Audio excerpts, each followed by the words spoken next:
দেশের প্রিয় তরুণ যুবক ও ভাই বোনেরা, আপনাদের অনেকেরই মনে আছে 2018 সালে কোটা বিরোধী আন্দোলনের সময় স্বৈরাচারী হাসিনা কোটা প্রত্যাহারের আশ্বাস দিয়েছিল।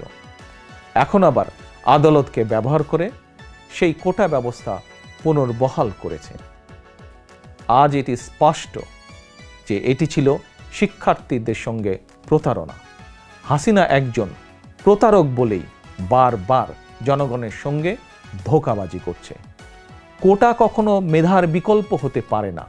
আমি ব্যক্তিগতভাবে বিশ্বাস করি, মনে করি চাকরি কোটার ব্যাপারে ছাত্র তরুণদের দাবি অবশ্যই ন্যায্য এবং যৌক্তিক।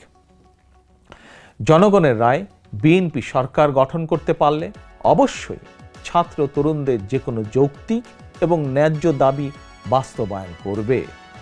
একই সঙ্গে প্রতিবন্ধীদের বিষয়টিও রাষ্ট্র অবশ্যই গুরুত্ব সহকারে বিবেচনা করবে। যদি আমরা ঐক্যবদ্ধ থাকি, সিদ্ধান্তে অবিচল থাকি, অচিরে একটি নিরপেক্ষ সরকারের অধীনে অবাধ, সুষ্ঠু, নিরপেক্ষ নির্বাচনের মাধ্যমে জনগণের কাছে জবাবদিহিমূলক সরকার গঠিত হবে ইনশাআল্লাহ।